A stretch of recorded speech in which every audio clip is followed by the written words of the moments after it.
Hey guys, so today we're gonna build a kit. This is the LPD K-1 Overdrive booster kit. Comes with the enclosure, 4 screws for the enclosure. It's pre-drilled, and a bunch of parts. So let's go through those really quick just to have a look. We got the switching PCB, the main PCB, and the face plate.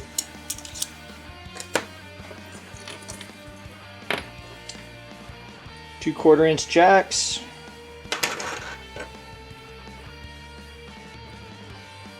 Control knobs. 2 pots, one B100K, one B50K. Foot switch. Toggle switch to go from the overdrive to the boost. DC jack. And let's see what else we got. 2 pre-trimmed, pre-stripped wires for the DC jack. A 1-inch ribbon cable to connect from the main PCB to the switching PCB. And then some parts. So we got film box caps. These you can check the label on the top. It'll give you the value. That one says 105, which that's a 1 microfarad. This one is it says 104, which is a 100 nanofarad, and this is 103, which is a 10 nanofarad. We have our transistor Q1.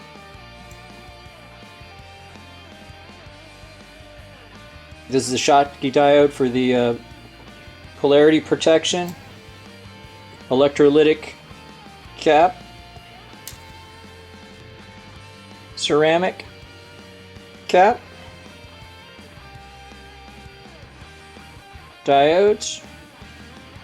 And the rest of these are, well, hold on, a couple other things. The LED.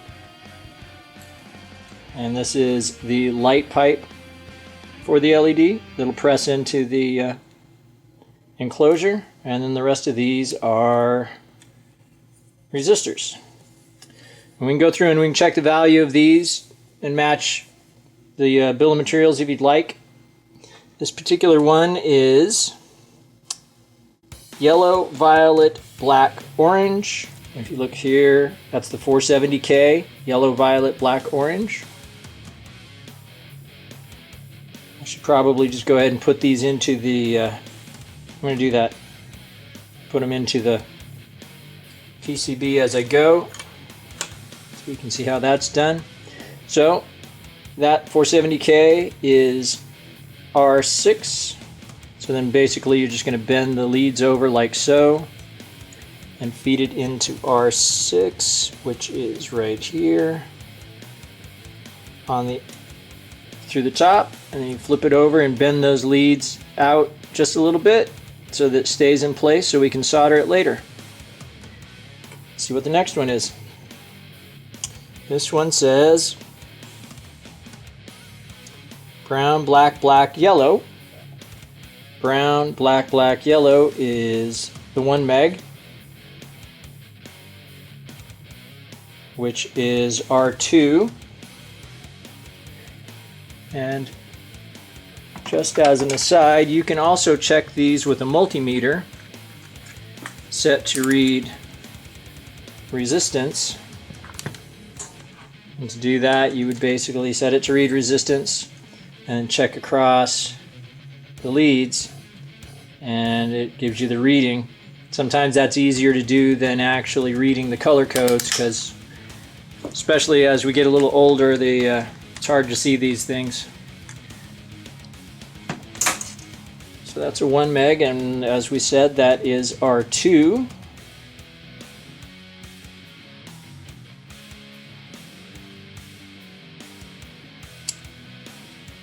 R2 is right here. Put that in. And those leads out. And the next one is brown, black, black, red. Brown, black, black, red is a 10K, which is R8.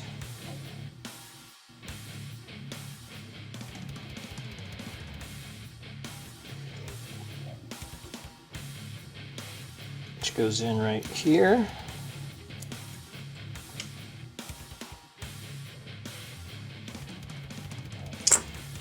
Our next one is brown, black, black, orange. Brown, black, black, orange is a 100K, R5.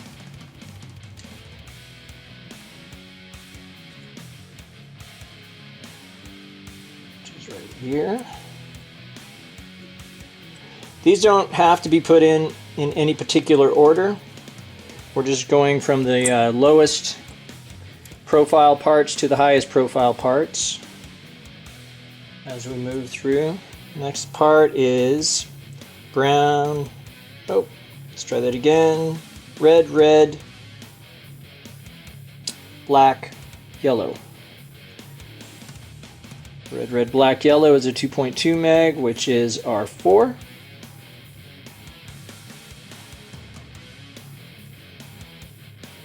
Which goes right there. Oops, almost dropped it.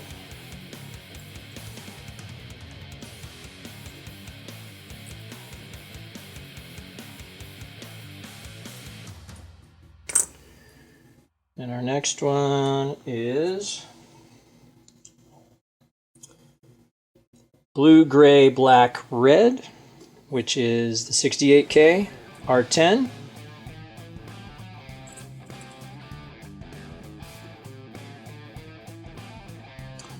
Which goes right there.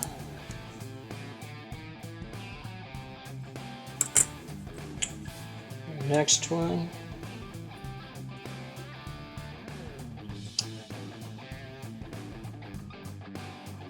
Brown, gray, black, black, which is a 180 ohm resistor, R7.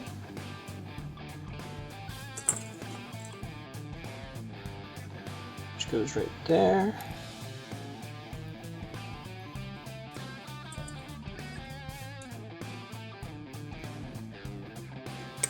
And then our last resistor is brown, black, black, black, which is a 100 ohm resistor right here, which is R1. R1 is right here. Put that in there. Okay. Next we're going to do the diodes, D2, 3, 5, and 6 right here in the center, because they're the same profile as the resistors, and you can see 2, 3, 5, and 6 are all the same. 1N4148 or 1N914. In this case, let's have a look and see what came with the kit. Looks like these are 1N914s. Okay, on the diodes are directional. They have a black band on one end, and that black band will go where the white band is on the PCB board. And it's important to put them in oriented the way with the stripe to the stripe on the board so that they function properly.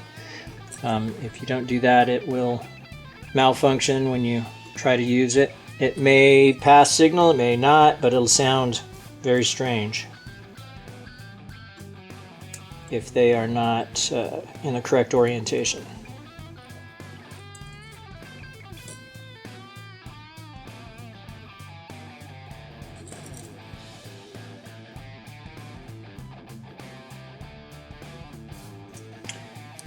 Okay, one more to go, and then we got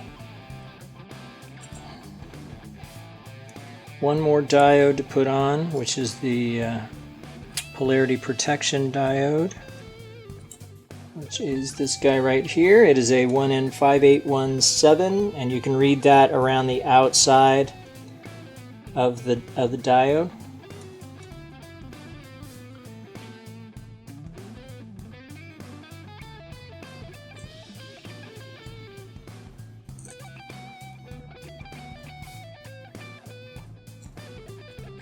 It also has a polarity and a stripe that needs to go in the same direction as the stripe on the PCB.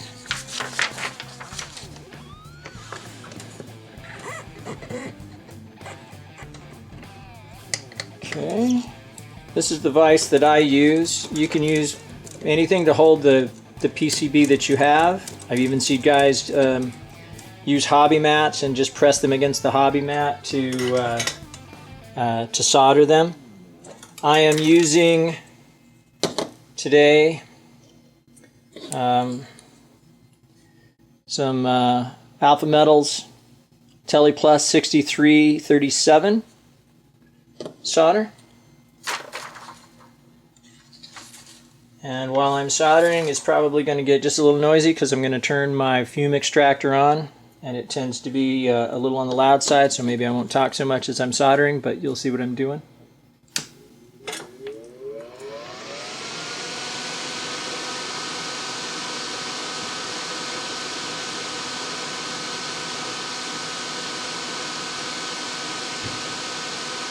Basically what you want to do is press the soldering iron against the solder pad and the lead, and then feed some solder into it, and you'll see it wick down into the hole and against the lead. You only want to use enough to put this nice little, almost Hershey's Kiss kind of dab of solder on.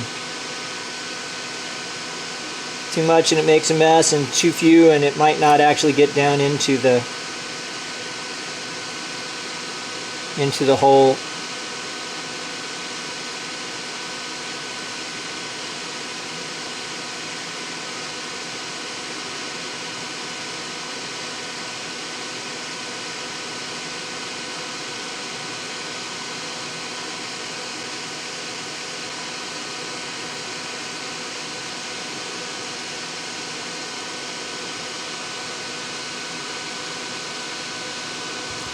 The soldering iron that I'm using is a 75 watt adjustable temperature soldering iron, made by a wonderful company here in Phoenix called Circuit Specialists. And I have the temperature set at about 700 degrees Fahrenheit.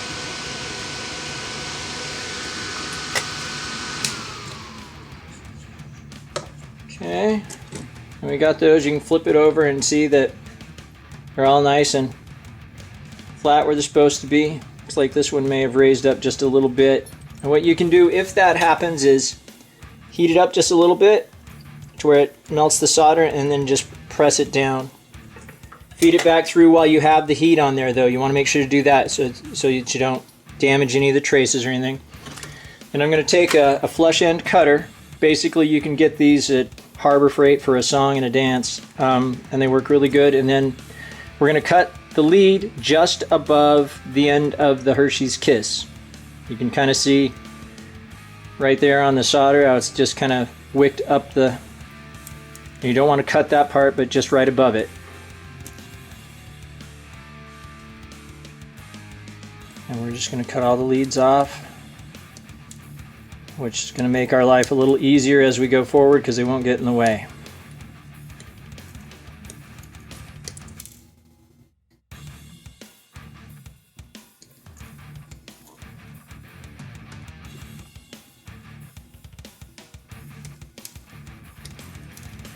Hopefully you can see what I'm doing here.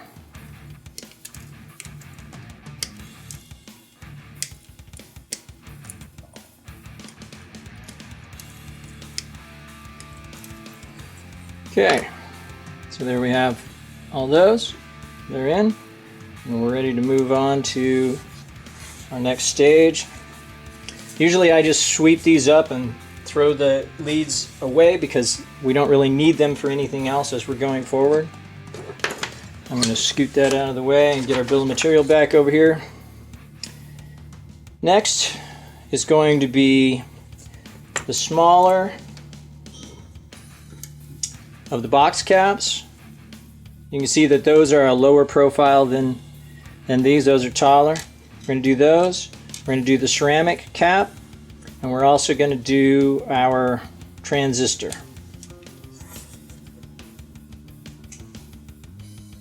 Doesn't really matter what order you put them in.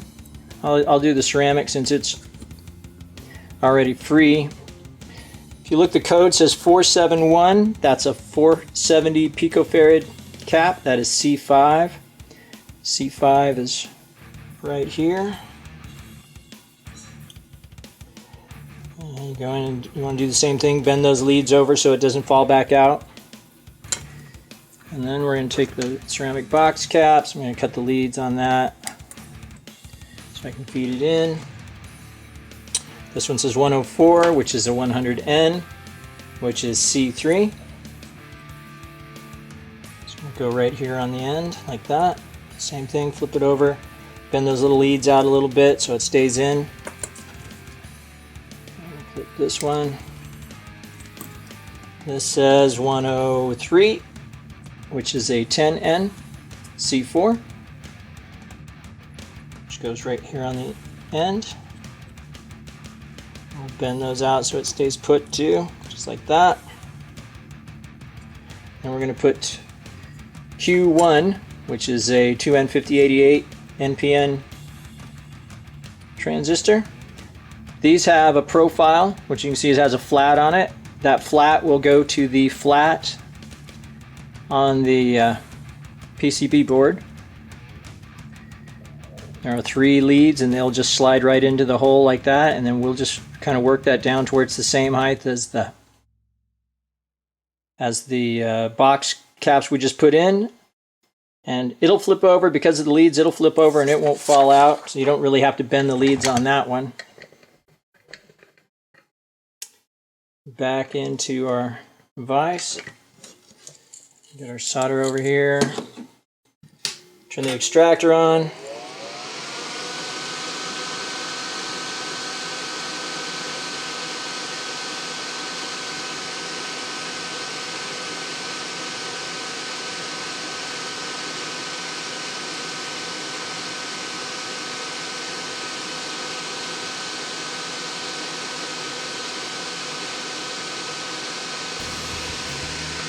Generally, you only want to touch the lead for about a second before applying the solder, maybe even a little bit less, and you don't want it to be, you don't want to hold the soldering iron on there any more than about, well, any more than you really have to, but most of the time it's about between 3 and 5 seconds before you notice that the solder has flowed where it needs to go into the lead and the hole.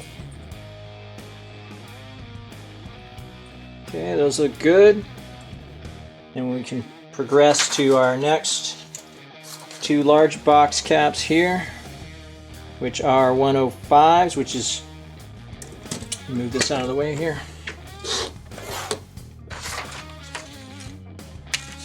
The 105s are 1Us. There's 2 of those, C2 and C6. These are non-polarized, so it doesn't matter how they go in. Same with the other caps. The only things that are polarized are the diodes and one of the electrolytic caps, which we are going to do next. That's this one, and you can check these. They have the rating on the outside. This is a 25 volt 100 microfarad. You can see that the legs are 2 different lengths. The long leg is the plus. The minus is also indicated by a minus with a white stripe on the can, and there's a plus mark on the PCB where you want the long lead to go in. You just feed that in and bend the leads over like we did the other ones. And let's get that soldered up.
Okay, next thing we're going to do is put the LED in.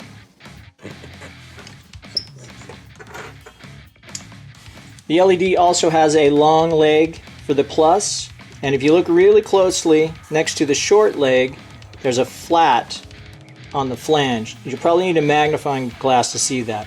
There is on the PCB board, there's a flat next to one of the holes that matches the short leg of the diode, which is also matching the flat. This will go flush, so you're going to press that up against the bottom and then just bend those legs over so they stay put, and then we'll get that soldered up.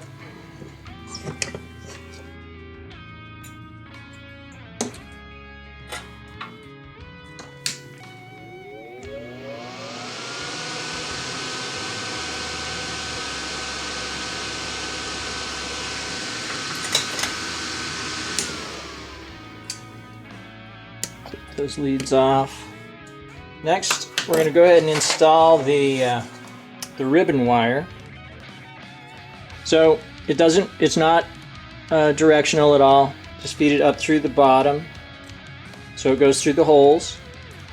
And then what I like to do is I'll just hold it like this, so it's sprung against itself with my finger that I'm using to hold the solder, just to kind of keep it in place until I get a spot of solder on it.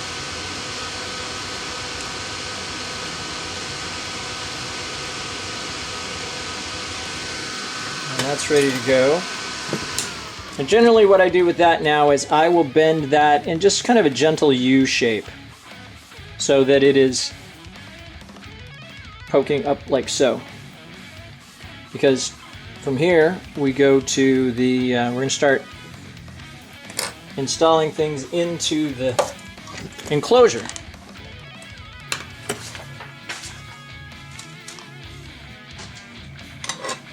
So in the enclosure, we can set the back aside with the screws.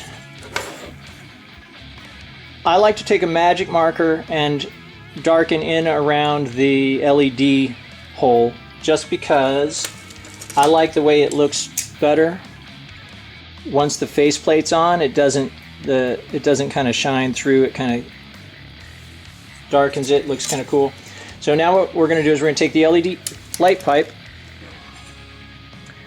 and it's going to press into the LED hole. Now the LED hole is this hole. It's the one, there's the two for the knobs, one for the switch, and here's the LED hole. That will be a press fit into that hole.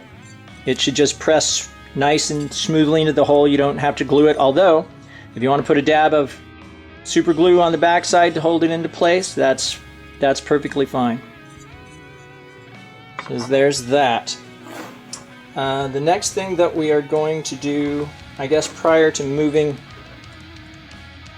too far onto the, let's do the DC jack. So the DC jack has a nut. You want to take the nut off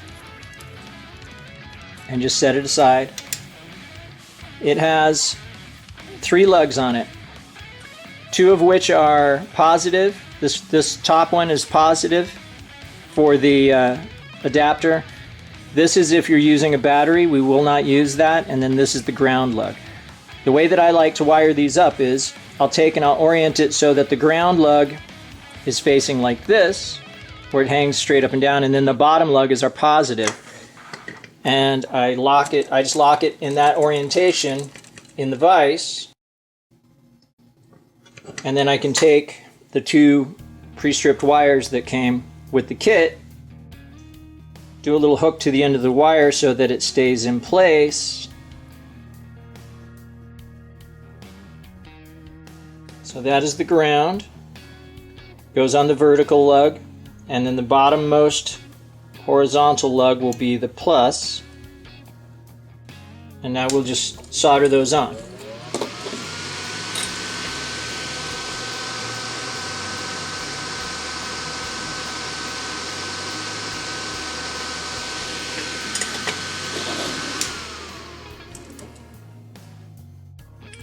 Now, I do this primarily because it allows me to use gravity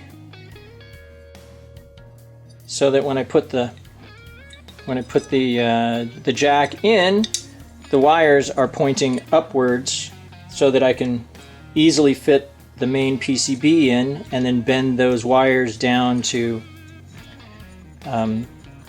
connect them to the main circuit board. So we're just going to take and we're just going to snug that down.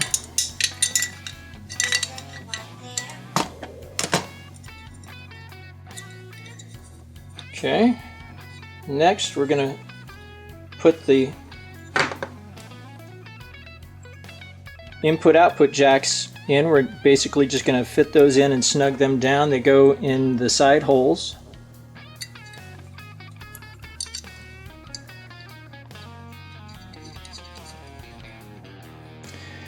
I like to get them kind of snugged into the hole, and then I'll line the flat of the mounting face with the edge of the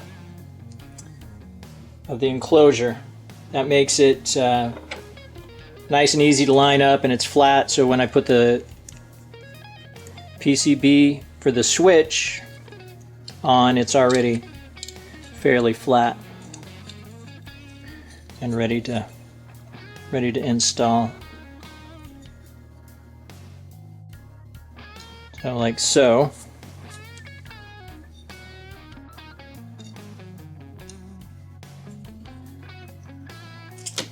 Next, we'll put in the switch. Basically, you want to take the nut and the flat washer off and then leave one of the nuts on the switch. What we're going to do is we're going to put that in, and then you want to adjust that nut to where the flat part of the switch, the mating part of the switch, is flat with the face of the in and out jacks. And then we'll put the washer on, and then put the nut on, and then snug it into place.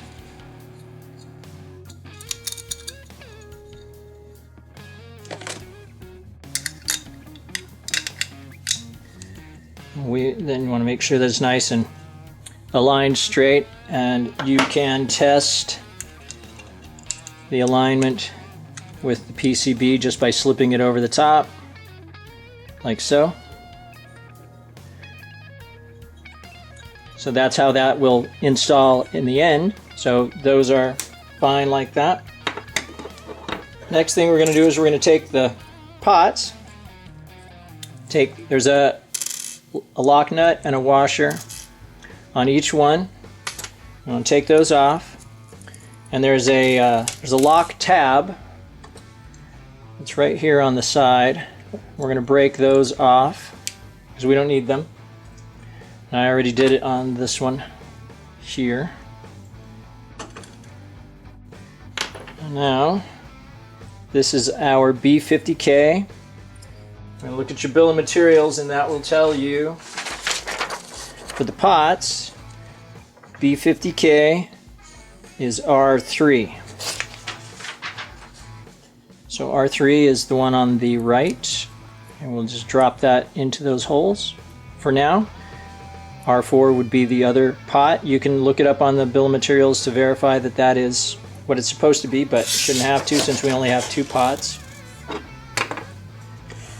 And then what I like to do is just give these a little dab of solder on the center lug to keep them into place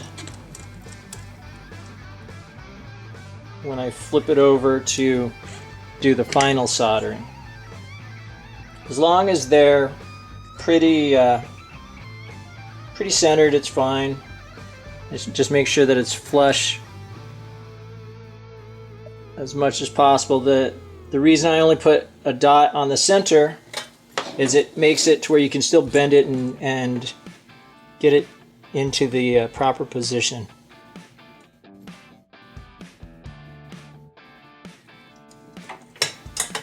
So then we'll take that out, and you just want to look at it and make sure it's flush, square, right? So this is flush, and then we'll reorient it into the vise and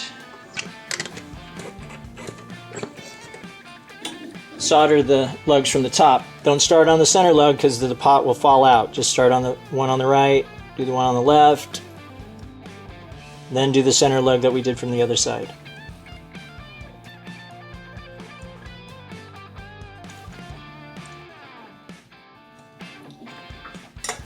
All right, we are ready to deal with the toggle switch. Now, the toggle switch comes with a nut, a flat washer, and a lock washer.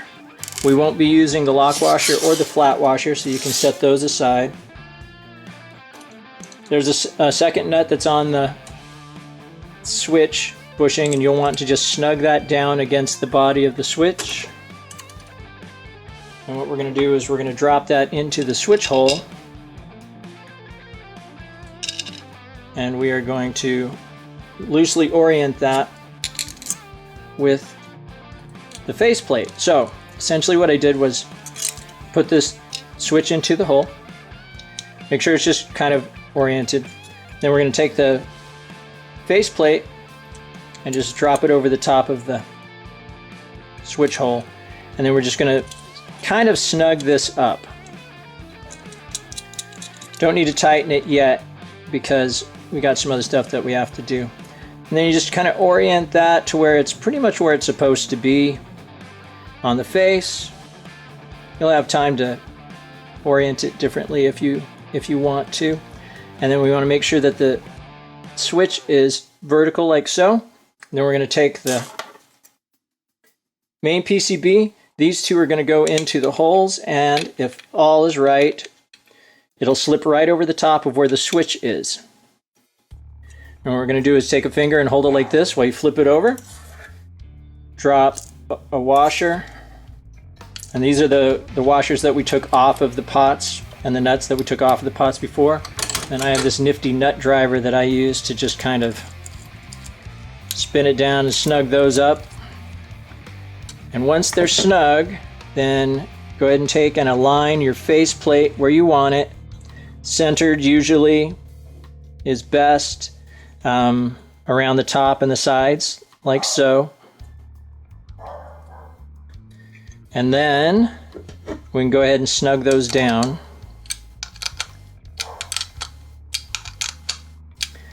And we'll go ahead and snug down the switch nut.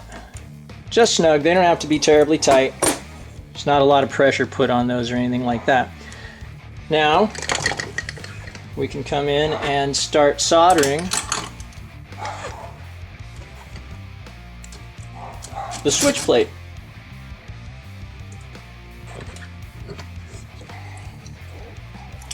Okay, so you can see this is why I bent that wire up so it's ready to go right onto the switch plate. So you want to take the power wire from the DC jack that is on the top. It will go to the 9 volt on the right side. Just bend that over and feed it into the hole. And when you do, you want to be careful so you don't get any of the strands from the wires spraying out. Make sure they all go in the hole. This can be more of a challenge than it sounds like, but you get good at it after a while. And I just push them back out of the way, and it exposes enough wire to where we can solder from the top.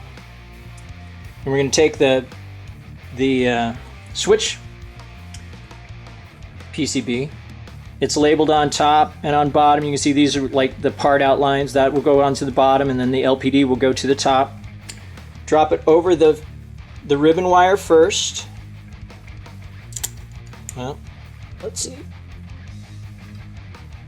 Drop it over the ribbon wire first, and then just fit it down over the top of the switch and the 2 jacks. And it should set nice and flush if you've got everything lined up good. And now we are ready to solder everything in place.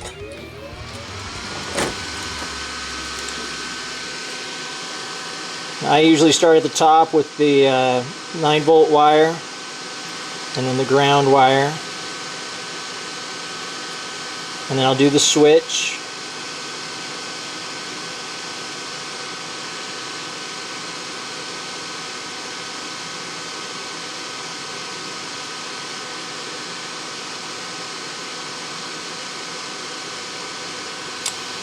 then the ribbon wire.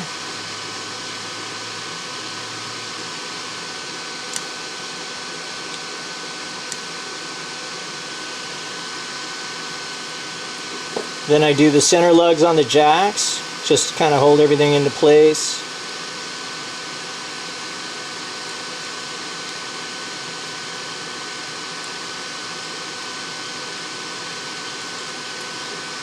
Then the other jack lugs. There's no real reason behind this, just kind of the way I do it. You can do it any way that you want to, really.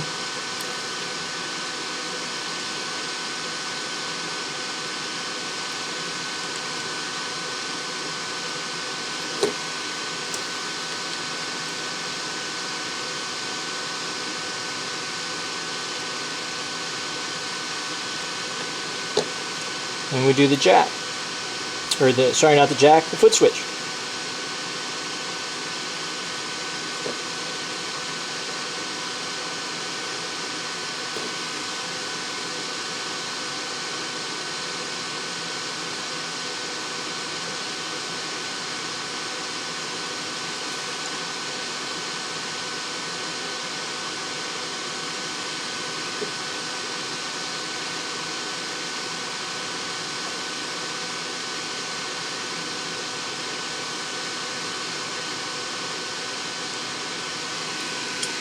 Okay, so that should be everything, the soldering, and then you can go ahead and just lightly snug up everything. Doesn't have to be incredibly tight. Again, there's not a lot of pressure put on these things.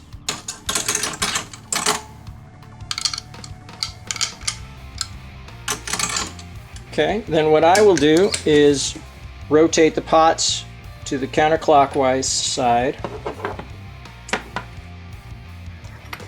and put the control knobs on. And basically they just push on and then, right, turn it to where I kind of like to center them to where they're equally in between the labels. As far as the minimum is the same distance past the label as the maximum. It doesn't line up quite perfectly because all the pots are slightly different. Some of them turn farther than others, so just kind of get them close.